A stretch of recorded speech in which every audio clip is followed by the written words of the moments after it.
제가 두 번째로 선택한 책은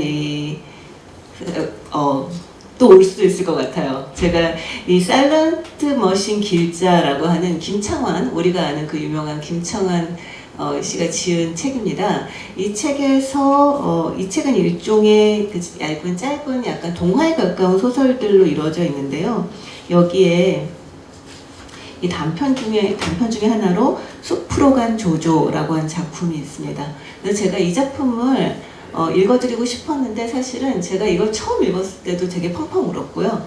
이번에 읽어드리려고 몇 번을 제가 다시 한번 이제 그 연습하라고 읽었는데 그때마다 울었습니다. 그래서 그 제가 오멜라스를 떠나는 사람들을 읽었던 그날이 좀 생각이 나더라고요. 이 소설을, 그래서 제가 이 소설을 읽을까 말까 고민을 했지만, 저희의 반려동물이 아닌 우리 동네에 같이 사는 이웃으로서의 고양이에 대해서 이해를 하고 같이 생각을 해보기에는 이 작품이 너무 좋은 것 같아서 결국은 뭐 읽어드리려고 가지고 왔어요. 화이팅. 네. 울지 않기를. 울지 않기를 울면 어때요? 네. 이거는 무려 다행인데 27분 정도 걸립니다. 네. 네. 좀 편하게. 네. 편한 마음으로 앉아서 들어주시기 바랍니다. 숲으로 간 조조. 나는 달콤한 소보로빵 색깔의 얼룩무늬 반점이 눈처럼 흰 털 사이에 번져있는 아기 고양이다. 내가 태어난 곳은 주택가 사이에 쓰레기가 쌓여있는 빈터의 멜론 상자 아니었다. 모두 6형제가 태어났는데 5째 노미는 태어난 지 사흘째 되는 날 그만 세상을 떠나고 말았다. 아빠 고양이 쿠쿠와 엄마 고양이 모로는 아기들이 태어나자 매일 하나씩 이름을 지어와 형부터 이름을 붙여주었다. 이름을 지어주는 고양이는 위대한 예언가라는 뜻의 마순타라고 불리는 붉은색 털을 가진 고양이였다. 그렇게 해서 큰 형은 아치, 둘째 형은 글롬이라는 이름을 얻게 되었고 사흘이 됐던 날 내 바로 위에 누나 슈슈가 이름을 얻었고 나는 4번째이기 때문에 나흘째 되어서야 이름을 가질 수 있었다. 나는 처음부터 나의 이름이 좋았다. 그 다음 내 동생 이름으로 받아온 것이 노미였는데 아빠는 그냥 막내에게 그 이름을 주자고 했지만 엄마가 그저께 죽은 5째에게도 이름을 지어주고 싶다고 해서 죽은 동생이 노미가 되고 막내는 새로 이름을 지어 직뇨라고 불리게 되었다. 직뇨는 작은 불꽃이라는 뜻이라고 했다. 멜론 상자는 비좁았지만 우리 6 식구가 살기에는 그럭저럭 괜찮았다. 왜 6 식구라고 했냐 하면 아빠는 한 번도 우리랑 잠자리를 같이 한 적이 없었기 때문이다. 아빠는 친구들과 함께 산속에서 잠을 잤다. 엄마는 새벽녘이나 해가 떨어져 나뭇잎 색깔이 쥐구멍 색깔과 같아지면 잠시 외출을 하곤 했다. 아마 그때 어디 가서 뭘 먹고 오는 모양이었는데 우리는 엄마가 뭘 먹는지 몰랐다. 하여간 엄마가 돌아오면 우리는 달려들어 젖을 빨았는데 둘째 형 글롬은 얼마나 기운이 센지 젖이 제일 잘 나오는 쪽은 늘 둘째 형 차지였다. 오른쪽 2번째 젖이 제일 많이 나왔는데 내가 그걸 차지했더라도 글롬이 들이닥치면 양보하고 나는 다른 젖을 물어야 했다. 엄마 젖은 항상 모자랐다. 엄마는 늘 슬픈 눈으로 젖을 빠는 우리를 바라보다 잠들곤 했다. 엄마 젖이 말라버려 더 이상 나오지 않을 때도 글롬 형은 젖에 매달려 있었지만 아치 형과 나는 멜론 상자에서 나왔다. 민들레는 벌써 물씨를 날려버렸고 덩굴장미가 빨간 초여름의 폭죽을 터뜨리고 있었다. 한 걸음 내디딜 때마다 장애물이 나타났다. 컵라면 용기 한쪽 끝을 밟았더니 그 스티로폼 용기가 몽달 귀신같이 벌떡 일어나는 바람에 심장이 뚝 떨어졌다. 쓰레기장엔 온갖 것이 다 있었다. 부서진 침대, 부엌장, 빨래거리, 문짝, 변기, 수도꼭지, 괴짝, 신발, 돌리면 바퀴가 반짝반짝하는 인라인 스케이트. 하지만 먹을 것은 하나도 없었다. 나는 집에서 너무 멀리 떨어진 게 아닐까 두려워 형한테 물었다. 형, 집에 찾아갈 수 있어? 응, 걱정 마. 아치 형의 대답이 끝나기도 전에 우리 머리 위로 부서진 창틀이 곧바로 날아왔다. 나는 눈을 꼭 감았다. 요란한 소리가 나더니 창틀이 멈췄다. 모기장이 붙어있는 창틀 사이로 잘게 잘린 하늘이 모래처럼 쏟아져 들어왔다. 우린 위기를 넘기고 그날은 더 이상 가지 못한 채 집으로 돌아왔다. 녹슨 깡통에 기어오르는 작은 딱정벌레 한 마리, 부서진 블록 사이로 몸을 감추던 놀이개, 그리고 버르장머리 없는 날파리가 한 서너 마리 될까? 우리가 만난 건 그게 전부였다. 집에 돌아오니 배가 너무나 고팠다. 코로 엄마 젖을 아무리 눌러도 젖은 한 방울도 나오지 않았다. 배가 고픈 채로 잠이 들면 그날은 꿈이 더 요란했다. 나는 얼마 전에 들은 마술 고양이 꿈을 꿨다. 지방또라는 마술 고양이는 보석이 달린 재킷을 입고 구슬공이 달린 지팡이를 들고 나타나 마술을 부리는데 하지와 동지, 그렇게 1년에 2번 마술을 부린다고 했다. 하지에 하는 마술은 레꾸니앙이라는 마술로 사람들이 모두 잠든 대낮에 낫을 잠깐 걷어버리는 것이었고, 동지에 하는 마술은 옹꾼이라고 하여 밤에 살짝 밤을 걷어버리는 마술이었다. 레꾸니앙은 흰 망토를 거치고 했는데 옷소매에서 잡아뺀 검은 천으로 태양을 가리고 마술봉에서 나온 별가루를 확 뿌리면서 단 한 번의 손놀림으로 달을 만들어내는 요술이었다. 가끔 낮잠을 자고 일어났는데 마치 아침인 것 같은 착각을 할 때가 있는데 그것은 레꾸니앙이 막 끝날 즈음에 잠이 깼기 때문에 나타나는 현상이다.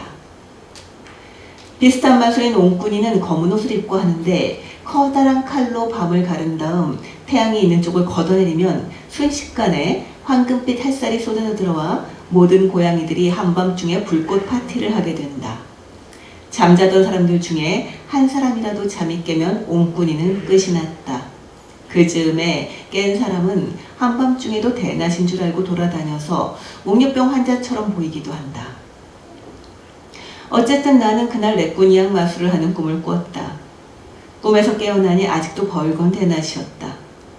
엄마와 글롬 형은 어디 가고 아치 형, 슈슈 누나, 그리고 막내 동생 직료가 서로 포개져 자고 있었다. 직료는 자면서도 가끔 젖바는 흉내를 냈다. 멜론 상자 안은 뜨거운 열기로 가득 차기 시작했다. 그렇다고 함부로 나갈 수도 없는 일이었다. 나는 문 앞에 엎드려 아빠를 쭉 뻗어보았다. 아무리 봐도 멋진 발이었다. 털이 복슬복슬한 약간 뭉툭한 발은 아무리 귀가 밝은 토끼라도 눈치채지 못할 정도로 소리 없이 걸을 수 있다. 나는 발톱을 쑥 내밀어 보았다. 아직은 거의 투명할 정도로 연한 발톱이지만 모양만 봐도 안심이 되었다. 나는 태양이 내 발을 닦는다는 걸 안다.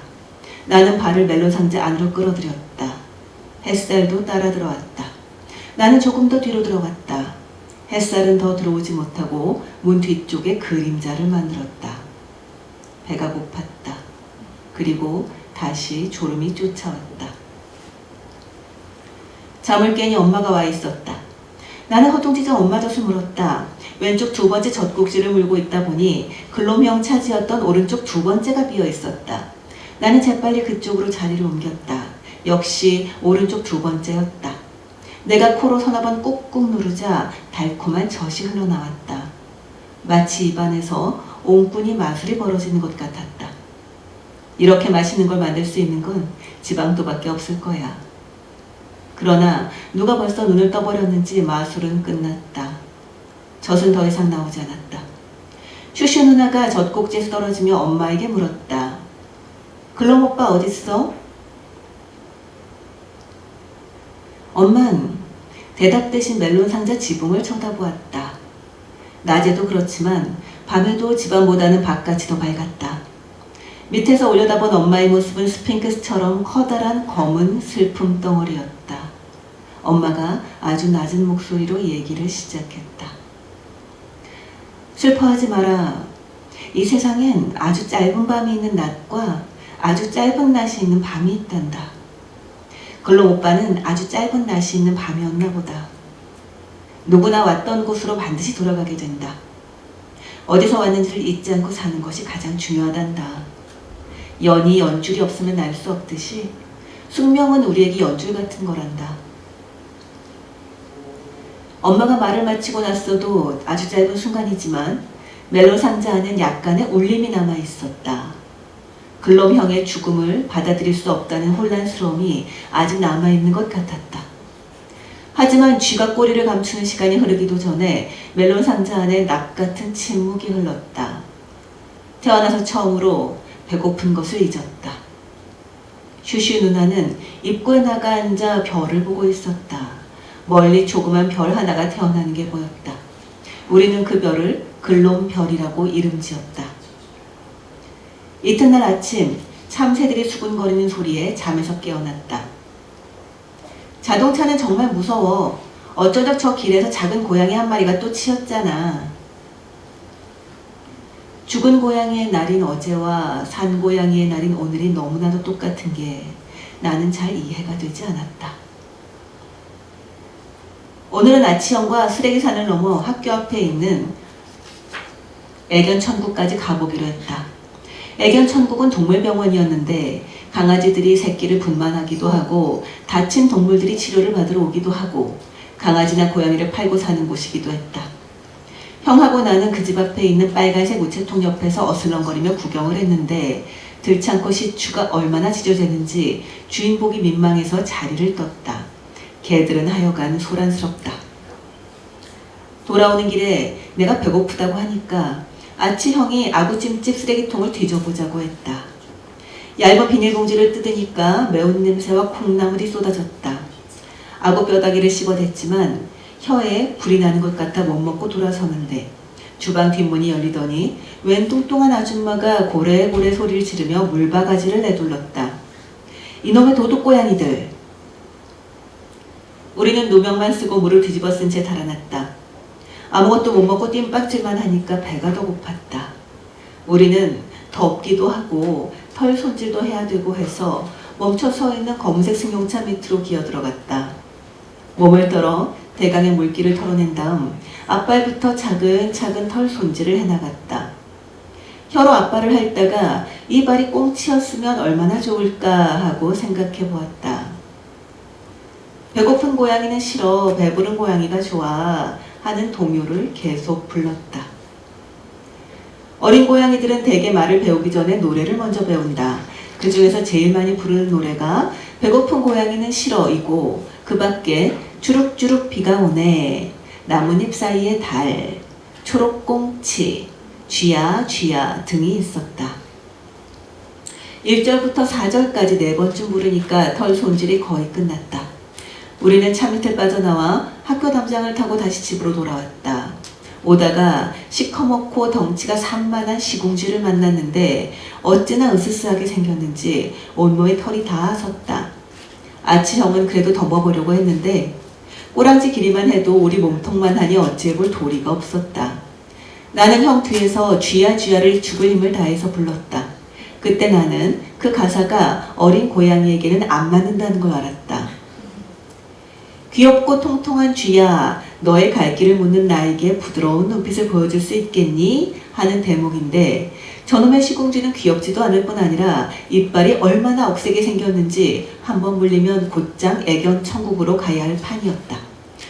우리는 뛰어서 도망가고 그 쥐는 어슬렁거리면서 굴 속으로 들어가 버렸다. 집에 도착하니 슈슈 누나가 직녀와 함께 턱을 땅에 대고 힘없이 엎드려 있었다.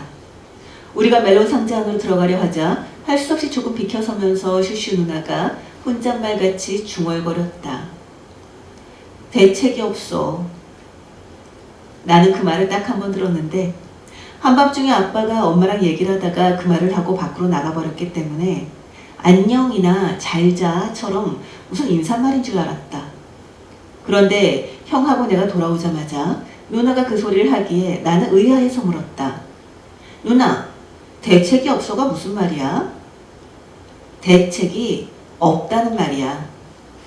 뭐가 없다고? 대책이 없다고. 대책이 뭔데? 대책은 지붕 같은 거야. 지붕이 없으면 비를 맞지. 그러니까 대책이 없으면 지붕이 없는 거고 그러면 비가 오면 비를 맞는 거야. 그럼 비가 안 오면 지붕이 없어도 되니까 대책이 없어도 되는 거네. 그렇지. 근데 제일 큰 대책은 먹을 것이야. 비는 가끔 오지만 배는 항상 고프잖아. 쥐, 개구리, 벌레, 뱀, 나비. 넌 뭐가 제일 먹고 싶니? 나는 도마뱀. 맞아. 그것도 다 대책이야. 그런데 그런 게 하나도 없어서 대책이 없다고 그런 거야. 누나는 반쯤 감긴 눈으로 왱왱거리는 날파리를 쳐다보고 있었다. 그때 엄마가 쓰레기 더미 위로 불쑥 솟아나왔다. 입에는 커다란 개구리가 버둥거리고 있었다. 우리는 실로 며칠 만에 맛있는 저녁 식사를 했다. 너무나 행복해서 잠도 오질 않았다. 아치형과 나는 꼬리밟기 놀이인 쿵보쿵보를 하고 엄마는 슈슈 누나와 징요에게 기품있게 걷는 자세를 가르쳐 주었다. 사실 우리 고양이들에게 걸음걸이는 교양의 척도다. 모든 사냥의 기초일 뿐만 아니라 혈통의 상징이기도 하다. 우리 집 혈통은 대단한 건 아니었다. 그래서 엄마는 슈슈 누나와 징요에게 하얀 등대족의 걸음걸이를 연습시켰다.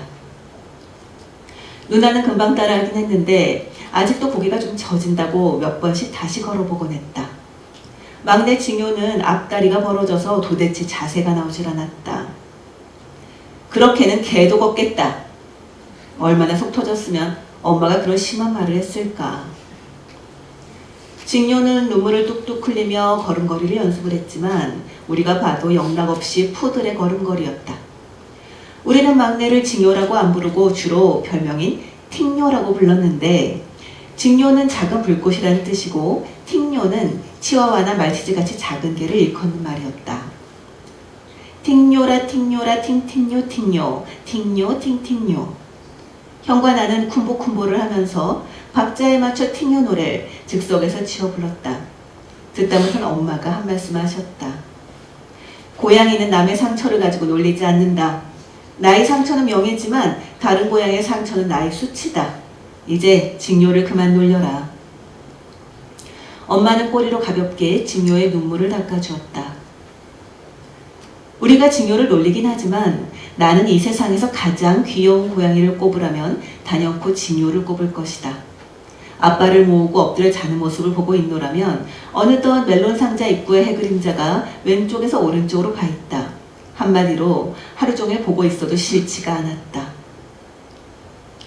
징요는 깨어있는 시간보다 자는 시간이 더 많았다. 깨어있을 때도 우리처럼 신나게 놀거나 하기보단 골똘히 무슨 생각을 하는 것처럼 느릿느릿 기어다녔다. 엄마는 그런 막내를 놀리는 우리를 나무라시지만 솔직히 우리는 징요를 어떻게 하면 웃게 만들까 하는 배려로 오히려 막내 앞에서 재롱을 부리는 것이었다. 서로 말은 안 했지만 징요가 곧 우리 곁을 떠나갈 거라는 걸 엄마를 비롯해서 우리 식구 모두 알고 있었다. 엄마는 좋다는 약초뿌리를 키우기도 하고 애견 천국에 입원이라도 시킬 수 있다면 무슨 짓이라도 할 수 있었지만 사람 세계에 편입되지 못한 동물들에게 자비는 내리지 않았다. 징요는 고양이 루케미아에 걸렸다. 이제는 젖바는 흉내도 내지 않는다. 마른 들풀처럼 거칠어가는 털은 더 이상 윤기가 흐르지 않는다. 서서히 꺼져가는 작은 생명의 불꽃 징요. 엄마는 몇 번이나 징요를 발로 세웠지만 징요는 헝겊 인형처럼 쓰러졌다. 우리는 목에 통나무가 박힌 것처럼 울음을 참았다. 징요가 떠나자 멜론 상자 안은 아주 깊은 침묵에 빠져들었다. 형과 나는 더 이상 쿵보쿵보를 하지 않았다. 무거운 침묵을 누르듯 쓰레기는 점점 더 높이 쌓여갔다. 쓰레기 산의 높이는 우리가 태어났을 때의 거의 2배 가까이 되었다. 아무리 쓰레기가 많아도 먹을 것은 하나도 없었다. 간혹 삼치구이를 덮었던 신문지에서 나는 비린내가 전부였다. 나는 이 다음에 죽어서 불가사리가 되기로 결심했다. 왜냐하면 불가사리라면 이 쓰레기 더미 속에서도 얼마든지 먹을 것을 찾아낼 수 있으니까. 어둠이 그 자체로서 있는 것이 아니라 빛이 없는 것이 어둠이듯이 절망도 그 자체가 있는 것이 아니라 희망이 없는 것이 절망인 것이다. 징요의 죽음도 우리로부터 희망을 빼앗지는 못했다. 징요의 모습은 아침이 올 때마다 조금씩 발해갔다. 나는 징요의 모습을 점점 잊는다는 것이 슬퍼서 매일 밤 잠들기 전에 징요가 자던 모습을 생각해놓고 잠에 빠져들었다. 하지만 날이 갈수록 윤곽선이 희미해졌다. 제일 먼저 코 오른쪽에 난 수염 중에 첫 번째 것이 제일 길었는지 세 번째가 길었는지 까먹었다. 그리고 귀가 뾰족했는지 뭉툭했었는지도 점점 희미해지고 한 보름쯤 지나니까 전체적인 윤곽은 기억이 나는데 발을 포갠 모습이나 털의 윤기 정도, 눈, 코, 입의 정확한 선은 기억나는 게 없었다. 고양이의 기억력이 나쁜 게 아니라 매일매일 내리쬐는 햇빛이 너무 눈부셨기 때문이다. 희망은 언제나 절망을 몰아낸다. 하얀 등대족은 모든 고양이들의 희망이었다. 활화산 비슈오탕산이 있는 간니섬은 아름다운 화산섬이었다. 밤에는 멀리서도 빨간 용암을 볼 수 있고 낮엔 검은 화산암들이 햇볕에 반사되어 하얗게 보여 하얀 등대섬이라 불렸다. 더군다나 아주 드문 예외가 있긴 해도 하얀 등대족은 대부분 흰 고양이였다. 초록 나뭇잎 사이로 팔색조나 빨간 앵무가 날고 고동색 나무뿌리와 이끼 낀 카키색 바위 위로 하얀 등대족이 지나가면 정말 그렇게 아름다울 수가 없었다. 하얀 등대족은 한 고양이도 빼지 않고 다 이름이 있었다. 우리도 그걸 본받아 아빠 엄마가 이름을 지어준 것이다. 사실 내가 좀 창피하게 생각하는 부분이기도 한데 내 이름 조조는 오래전 하얀 등대족의 왕 이름이었다. 그래서 내 이름을 누가 물었을 때 나는 조조입니다 하고 대답하는 게 여간 쑥스러운 일이 아니었다. 어쨌든 하얀 등대족은 모두 다 이름이 있었던 반면에 대부분의 도둑고양이들은 이름 없이 그냥 닝수라고 불렀다. 닝수는 떠돌이란 뜻이다. 이름이 있는 고양이라도 하는 일 없이 맨날 빈둥거리기만 하면 닝수라고 불렀다. 그래서 닝수 같아, 닝수 같은 고양이 이런 말은 나쁜 말에 속했으며 하얀 등대족 사이에서는 절대 그런 말을 쓸 수가 없었다. 하얀 등대족은 명예를 가장 높은 덕목으로 쳤다.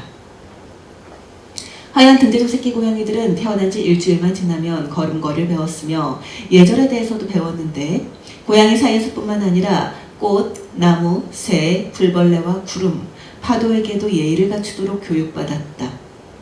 다른 족속들과는 다른 하얀 등대족들만의 행동은 일일이 열거할 수 없을 만큼 많은데 그 중에서도 제일 눈에 띄는 것이 아침에 일어나자마자 하는 스트레칭이다. 대부분의 고양이들은 앞발을 최대한 앞으로 하고 등뼈를 아래쪽으로 휘게 하여 스트레칭을 하는 반면 하얀 등대족은 네 발을 가까이 모으고 척추의 중간 부분을 하늘로 치솟게 하여 곱사등이 같이 스트레칭을 했다. 여러 마리가 한꺼번에 스트레칭을 하고 있으면 마치 발레를 하는 것 같았다. 하얀 등대족이 모든 고양이의 희망인 것은 단지 그들의 걸음걸이가 우아하고 명예를 존중하기 때문만은 아니었다. 그들에게는 내일이 있었다. 대부분의 다른 고양이들은 오늘을 살지만 하얀 등대족들은 내일을 위해 살았다. 그들 사이에 전해 내려오는 오래된 격언 중에 오늘은 단지 내일의 종일 뿐이다 라는 말이 있다. 그만큼 하얀 등대족은 미래를 꿈꾸며 살았다. 비슈오탕산이 폭발해서 섬의 절반 이상이 불바다가 되었어도 그들은 절망하지 않았다. 그들의 목을 똑바로 세운 우아한 포즈는 먹잇감을 바라보는 자세라기보다는 내일을 바라보는 자세라는 게 옳다. 그러나 아름다운 간니섬은 멜론 상자 하나로 간신히 버티고 있는 이 쓰레기 산과는 환경이 달라도 너무 달랐다. 벌써 사흘을 아무것도 못 먹었는데 내일을 살라는 건 우리에겐 무리였다. 아치형이 개미를 핥았는데 혀를 물렸는지 퇴퇴거리며 괴로워했다. 여름에는 점점 뜨거워지고 멜론 상자 안은 열기로 꽉 차 있어 마치 공기가 붉은색인 것 같았다. 나는 더워서 밖으로 나왔다. 그늘진 주택가 담장을 따라 천천히 걸었다. 걷지도 않으면 허기가 나를 뜯어먹을 것 같았다. 담장 너머에선 커다란 개가 마구 짖고 있었다. 그러나 그 소리도 아련하게 들렸다. 아빠, 아빠. 왜 불렀는지 모르겠는데 나는 아빠를 부르고 있었다. 그때 눈앞에 까만 생쥐 한 마리가 하늘에서 떨어진 것처럼 나타났다. 크기는 내 앞발 2개를 합쳐 놓은 것만 하고 기름이 잘잘 흐르는 아주 먹음직스러운 생쥐였다. 쥐 사냥은 원래는 발로 하는데 나는 일격에 제압을 하고 싶어 입을 크게 벌리고 목덜미 부분으로 몸을 날렸다.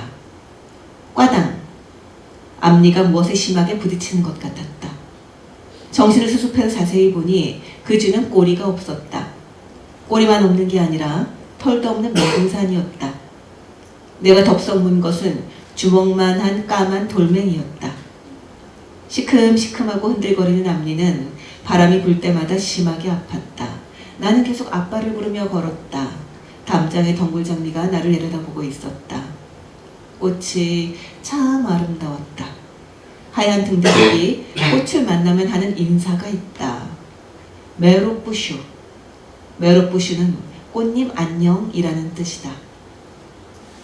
나는 그 덩굴장미 담장이 끝날 때까지 고개를 들지도 않고 나지막하게 메로뿌슈, 메로뿌슈 하며 걸었다. 얼마를 걸었을까? 갑자기 세상이 하얘지며 나는 정신을 잃었다. 누가 나를 데리고 오는지 눈을 떠보니 애견 천국이었다. 나는 링거액을 맞고 있었다. 아이고, 저 고양이 살아났네. 개들이 마구 떠드는 소리가 들렸다. 사흘 동안이나 죽은 것 같이 있더니 정말 다행이다. 내가 여기 사흘이나 있었단 말이야? 나는 허겁지겁 집을 향해 달렸다. 어찌 된 건지 기운이 펄펄 솟았다. 아치 형과 슈슈 누나가 얼마나 걱정을 했을까 하고 생각하니 빈손으로 집에 간다는 것이 너무 미안했다. 그래도 이렇게 멀쩡한 모습이라도 빨리 보여줘야겠다 싶어 마구 달렸다. 이제 담장 하나만 돌아서면 바로 멜론 상자가 있는 쓰레기산이다. 근데 담장을 돌아서니 쓰레기산은 사라지고 포크레인이 커다란 웅덩이를 파고 있었다. 나는 맥이 쭉 빠졌다. 형하고 누나는 어디로 갔을까? 아치 형, 슈슈 누나. 울음 섞인 내 목소리가 골목 담장 사이에 청보랏빛으로 울렸다. 아치 형과 슈슈 누나를 부르며 걸어가는데 길모퉁이에서 또 다른 고양이가 아치 형과 슈슈 누나 이름을 번갈아 부르며 땅을 막 파고 있었다. 앞발톱은 다 빠져서 피가 흐르고 풀을 뜯어먹어서 입에선 풀냄새가 풀풀 났다. 엄마였다. 엄마는 레티나가 돼 있었다. 레티나는 미친 고양이라는 뜻이다. 미친 고양이는 풀을 뜯어먹는다. 엄마는 눈이 빨갛게 변해 있었고 나도 알아보지 못했다. 계속 아치야 슈슈야 하면서 땅만 팠다. 아주 구슬픈 노래 같았다. 나는 그 소리를 뒤로 하고 걷기 시작했다. 엄마는 늘 누구나 떠나온 곳으로 돌아간다고 말씀하셨는데 나는 내가 떠나온 곳을 모르겠다. 걸으면 걸을수록 가까이 가는 게 아니라 무엇으로부터 점점 멀어지는 기분이 들었다. 이제 내 이름을 아는 고양이는 없다. 나는 나 조조로부터 아주 멀리 떠나갔다. 나는 이름 없는 고양이가 되었다. 이름이 없어지자 마치 투명 고양이가 된 것 같았다. 전에는 모든 것이 조조의 것이었다. 조조의 아침, 조조의 작은 소나무, 조조의 기쁨과 슬픔. 그러나 이제는 조조와 상관 있는 것은 아무것도 없다. 투명 고양이 조조는 마치 누구 눈에도 안 보이는 것처럼 아무데나 쓰러졌다. 차감하고 달리고 행인들이 지나다니는 거리에 가로등 뿌리에 누웠다. 조조는 이내 땅으로 스며들듯 잠이 들었다. 얼마나 흘렀을까? 차가운 비가 내리고 있었다. 갈라진 털 사이로 보이는 속살은 분홍빛이 아니라 연회색이었다. 조조의 발을 탐내던 햇살과 놀던 날, 글럼형 차지였던 젖을 빨던 행복한 순간들이 주마등처럼 스쳐 지나갔다. 조조의 입가에 엷은 미소가 번졌다. 거대한 트럭이 지나가며 물탕을 튀겼다. 흠뻑 젖은 몸은 오히려 그 흙탕물을 비웃었다. 조조는 일어나려고 해보았다. 그러나 몸은 땅에 지남철처럼 붙어 있었다. 투명 고양이는 보통 고양이보다 더 가벼운 게 아니라 수십 배, 수백 배 더 무거운 것 같았다. 그때 누가 부르는 소리가 환청처럼 들렸다. 조조야, 조조야. 하늘을 향해 있던 오른쪽 귀는 빗물이 들어갔는지 아무 소리도 들리지 않고 먹먹했는데 땅 쪽을 향하고 있는 왼쪽 귀로 가늘게 소리가 들렸다. 마치 땅속에서 들리는 것 같았다. 그 소리는 어떤 힘 같았다. 꼼짝도 하지 않던 발이 움직이기 시작했다. 조조야, 조조야. 새벽빛이 담과 담 사이를 가르자 그 소리는 더 선명하게 들리는 것 같았다. 소리가 나는 담 쪽을 올려다보니 바보 멍청이 준이와 세영 얼레꼴레리 그런 낙서만 웃고 있었다. 조조는 그 소리를 따라 언덕길로 계속 걸었다. 주택가가 거의 끝나는 곳, 팥밭이 있고 그 주위에 호박 덩굴이 얽혀있는 축대 위에 마치 동상처럼 서서 밤새 조조를 부른 건 아빠 쿠쿠였다. 아빠도 밤새 내린 비에 흠뻑 젖어 있었다. 조조야, 다 젖었구나. 이리 오너라. 아빠는 조조의 눈 주위만 대충 닦아주고 앞서서 걷기 시작했다. 밝아오는 세상과는 반대로 숲속은 점점 어두워졌다. 조조야, 이제부터 너는 숲에 살아가야 한다. 모든 것이 불편하겠지만 이름을 잃고 사는 것보다 외로운 것은 없단다. 숲에서는 이름을 간직하고 살 수가 있지. 그리고 아주 말라비틀어진 것이 아니라면 풍뎅이도 먹을만 하고. 아빠는 더 이상 말을 하지 않고 묵묵히 걸었다. 조조는 뒤따라 걸으면서 주위를 둘러보았다. 고사리가 초록잎을 살랑살랑 흔들었다. 조조, 안녕? 거미가 이슬 맺힌 거미줄을 흔들 때마다 작은 무지개들이 숲속에 뿌려졌다. 우리 거미들은 원래 고독하게 태어나지만 숲속에선 외롭지 않아. 숲속의 나방은 어찌나 힘이 센지 거미줄을 엉망으로 만들어 놓을 때가 한두 번이 아니야. 그거 수리하려면 며칠씩 걸리지. 하여튼 쉴 틈이 없어. 처음 들어설 때는 숲속이 어둡게만 느껴졌는데 조금 걷다 보니 숲속에 다른 빛이 가득 차 있는 걸 낼 수 있었다. 숲속에는 혼자 있는 것은 아무것도 없었다. 부전나비떼가 우르르 지나갔다. 제비꽃 꽃잎이 바람에 흩어지는 것 같았다. 아직 덜 익은 도토리가 발 앞에 굴러떨어졌다. 또르르 굴러가는 도토리가 마치 깔깔거리는 웃음소리 같았다. 고개를 들어보니 어느새 푸른 하늘이 나뭇잎 사이로 조조를 찾고 있었다. 조조는 힘차게 발을 내딛었다. 숲으로, 숲으로.